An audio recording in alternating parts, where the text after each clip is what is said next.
Kalau Habib Jafar nggak masuk surga, dia masuk neraka karena dia bukan anak Tuhan Yesus. Gue ikut dia aja deh. Wah, ada apa sebenarnya? Ada aliran baru namanya Kristen progresif. Hati-hati. Cara pikir Kristen progresif itu kita melihat semuanya dari lensa bahwa Tuhan adalah Bapa yang baik. Gua tidak yakin gua akan menyembah seorang Tuhan yang rela membiarkan seorang yang sangat baik dan mulia seperti Habib Jafar yang hidupnya baik banget bakal masuk neraka hanya karena dia tidak bilang gua percaya sama Yesus Kristus.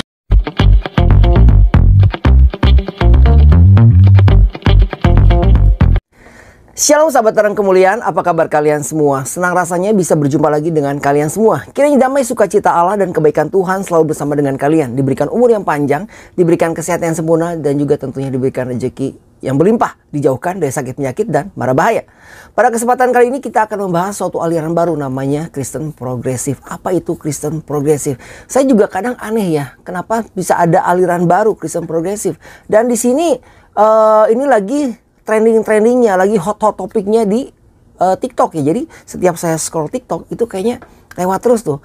Yang paling terkenal itu adalah di Indonesia tentunya ya, itu adalah Pendeta Brian. Dia bilangnya sih pendeta ya. Pendeta Brian ini sudah masuk ke beberapa podcast, bahkan ke podcast Deddy Kobuser, ke podcast orang-orang ternama lah. Podcast banyak hal ya. Dan juga dia lintas agama juga nih. Nah, ada beberapa video yang harus diberi tanggapan. Sepertinya ini agak melenceng. Kalau menurut saya pribadi sih ini sedikit melenceng. Bukan sedikit, sudah melenceng dari ajaran kekristenan sendiri ya, dari ajaran Kristus, Yesus Kristus tentunya. Nah, di sini kita akan lihat cuplikan-cuplikannya, dan menurut kalian seperti apa? Silahkan komen di bawah. Yuk kita langsung aja lihat cuplikannya ya. Jadi di sini ada beberapa cuplikan yang saya ambil dari TikTok. Ada beberapa yang saya kurang mengerti ya. Bagaimana dengan kalian? Coba kita lihat yang ini ya. Oke. Apakah ada keselamatan di luar Tuhan Yesus? Enggak. Keselamatan hanya ada di dalam Tuhan Yesus saja. Itu yang gue percaya. Stop sampai di situ ya. Apakah keselamatan ada di luar Tuhan Yesus? Tidak ada. Betul, saya setuju itu ya. Keselamatan hanya ada di dalam Tuhan Yesus saja. Mari kita lanjut. Gue percaya, tapi pertanyaannya, apa definisi di dalam Tuhan? Gue percaya Tuhan jauh lebih besar, baik, dan berkuasa daripada yang kita bisa bayangkan dan kadang-kadang inginkan. Maka mari kita belajar jangan mengecilkan Dia, kebaikan, kebesaran kuasanya, dan definisi di dalam Dia menjadi sebuah syarat. Harus melakukan hal-hal tertentu, harus mengucapkan kata-kata tertentu, atau harus berada di bawah gereja dan agama tertentu. No, Dia lebih besar daripada itu. Alkitab berkata bahwa Tuhan adalah kasih.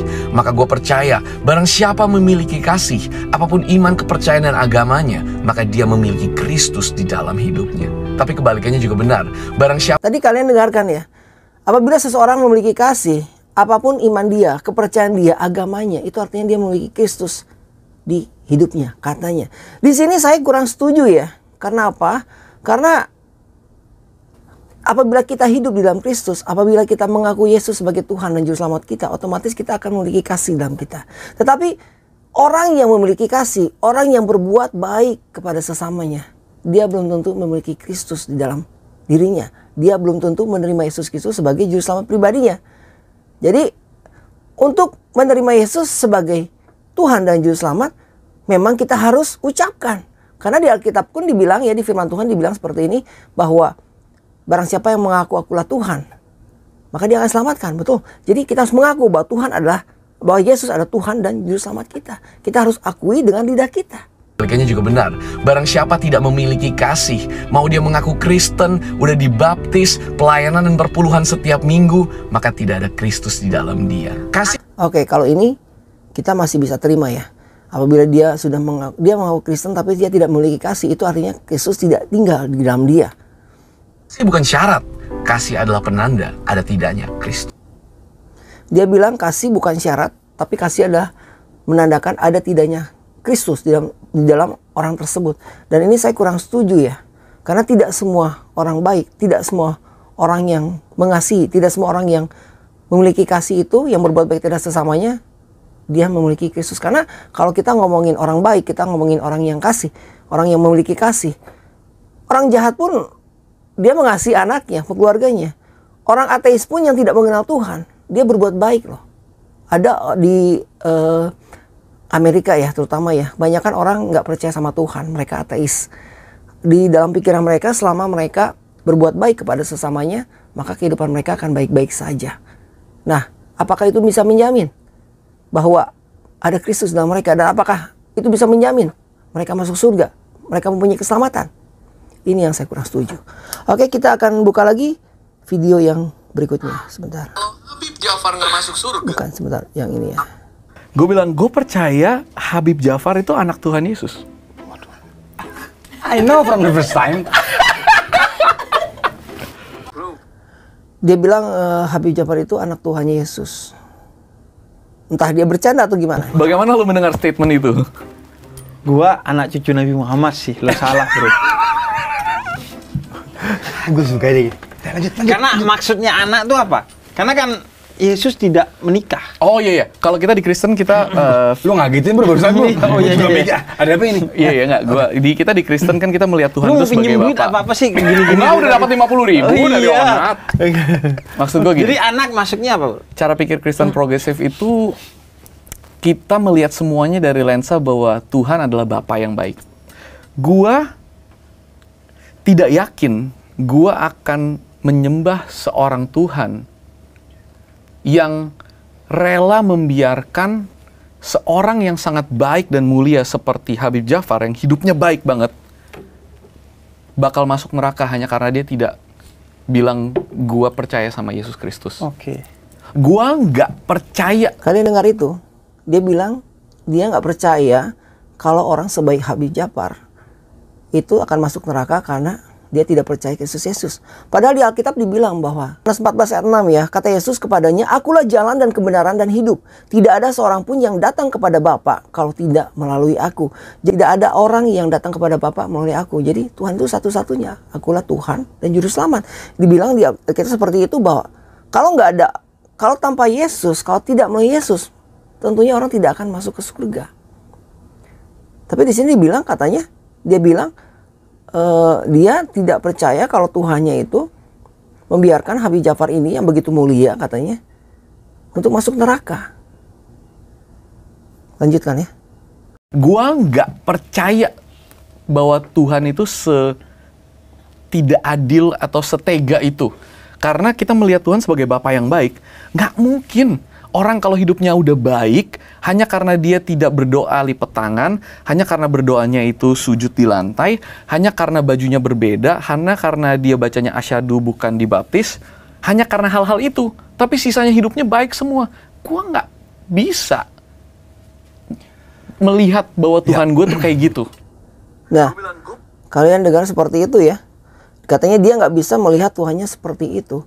Padahal jelas sekali di Alkitab, mari kita buka ya. Ini saya perjelas lagi ya. Di Alkitab. Di Yohanes 14 ayat 6 ya. Kata Yesus kepadanya, "Akulah jalan dan kebenaran dan hidup. Tidak ada seorang pun yang datang kepada Bapa kalau tidak melalui aku." Jadi dibilang jelas bahwa akulah jalan dan kebenaran dan hidup. Tuhan sendiri mengatakan seperti itu. Tidak ada yang bisa datang kepada Bapa tanpa melalui Yesus. Jadi walaupun orang itu baik hati, walaupun orang itu mungkin mulia di mata manusia, itu tidak menjamin keselamatan. Karena keselamatan hanya di dalam Yesus Kristus. Barang siapa mengaku dengan lidahnya bahwa Yesuslah Tuhan dan Juru Selamatnya, maka dia akan memperoleh keselamatan. Dan keselamatan itu tidak merupakan hasil jerih payah dia sendiri, karena itu adalah suatu kasih karunia yang Tuhan berikan untuk menerima keselamatan tersebut ya. Kita lihat di Efesus 2 ayat 8 berbunyi seperti ini. "Sebab karena kasih karunia kamu diselamatkan oleh iman. Itu bukan hasil usahamu tetapi pemberian Allah." Jadi kita diselamatkan itu bukan karena hasil usahamu. Bukan karena kamu berbuat baik. Bukan kamu hidup soleh seperti itu. Tapi itu adalah kasih karunia yang telah diberikan Tuhan kepada kita karena iman. Iman apa? Ketika kita memiliki iman bahwa kita menerima Yesus Kristus sebagai juru selamat pribadi kita. Dan tadi sudah dijelaskan bahwa Yesuslah satu-satunya juru selamat. Jadi ini agak menyimpang ya. Dan ini ada video terakhir lagi. Mari kita lihat seperti ini. Kalau Habib Jafar nggak masuk surga, dia masuk neraka karena dia bukan anak Tuhan Yesus. Gue ikut dia aja deh. Gue berani ngomong seperti itu karena kalau memang Tuhan gue nggak kayak gitu, gue nggak sembah Dia. Jangan pernah berpikir bahwa kasih kita itu lebih baik. Kasih kita tuh kasih Kristus. Kristus adalah kasih. Titik, simple. Ya. Nah, neraka ketika gue terpisah sama Tuhan. Gitu loh. Sekarang nanti deh, sekarang aja hidup sering kayak neraka. Exactly. Kayak gitu loh. Banyak orang yang merasa hopeless dan lain-lain gitu loh. Butuh Tuhan ya itu neraka dunia. Kalau misalnya surga dan neraka tidak ada, makanya Kalau misalkan surga dan neraka itu tidak ada, kalau misalkan dia sudah memiliki pikiran seperti itu seperti John Lennon dahulu ya. Dalam lagunya itu Imagine. Bayangkan apabila tidak surga dan neraka, maka orang-orang akan hidup bahagia katanya. Sedangkan pada kenyataannya, surga dan neraka itu memang ada. Tidak akan pernah tidak ada. Apabila seseorang sudah memiliki pemikiran kalau, itu artinya dia sudah sesat, saudara-saudaraku. gue mau bikin tiap hari gue berarti. Gue punya anak, gue mau kasih waktu gue buat anak. Karena waktu gue terbatas. Menurut gue surga itu tiap hari. Nice. Misalnya lu masuk neraka pun, neraka itu menurut gue adalah ketika lu nggak terkonek sama Tuhan. Kita cuma pertanggungjawabkan ke satu orang doang. Oke. Yang menciptakan kita, Tuhan Yesus Kristus. Iya. Dan gue udah tahu apa yang dibilang tentang gue. Oke. Dia sayang gue, dia bangga sama gue. Oke, jadi di video ini kalau saya memuji dengan keyakinan beliau ya, Pendeta Brian ini, bahwa dia disayang sama Tuhan Yesus. Akan tetapi ada beberapa hal, ada beberapa pengajaran di sini yang menyimpang. Nah, menurut kalian, bagaimana pendapat kalian tentang Kristen progresif ini, terutama apa yang telah disuarakan oleh Pendeta Brian? Silahkan komen di bawah, kita diskusikan bersama-sama. Sampai di sini video kita tutup dengan doa. Tuhanlah Bapa kami yang bertata di kerajaan surga. Terima kasih Tuhan Yesus, terima kasih Bapa pada hari ini kami belajar sesuatu ya Bapa. Suatu aliran baru yaitu Kristen progresif. Ada beberapa ajaran dari mereka yang menyimpang ya Bapa. Bapa bimbing kami, berikan kami hikmat marifat agar kami selalu berjalan dalam jalan-Mu ya Bapa. Dan kami tahu bahwa tidak ada cara masuk ke surga tanpa melalui Engkau ya Bapa. Karena Engkaulah satu-satunya kunci menuju surga. Yesus Kristus itu sudah tertulis ya Tuhan di dalam firman-Mu. Terima kasih Bapa. Berkati kami semua yang telah menonton video ini. Di dalam nama Tuhan Yesus kami berdoa. Haleluya. Amin. Sahabat Terang Kemuliaan, kita bertemu lagi di lain kesempatan. Jangan lupa dukung terus channel Terang Kemuliaan dengan cara apa? Tentunya dengan cara subscribe dan bagikan video-videonya kepada yang lain agar kiranya channel Terang Kemuliaan ini bisa menjadi berkat untuk orang banyak. Kita berjumpa lagi di lain kesempatan. Saya berdoa untuk kalian semua.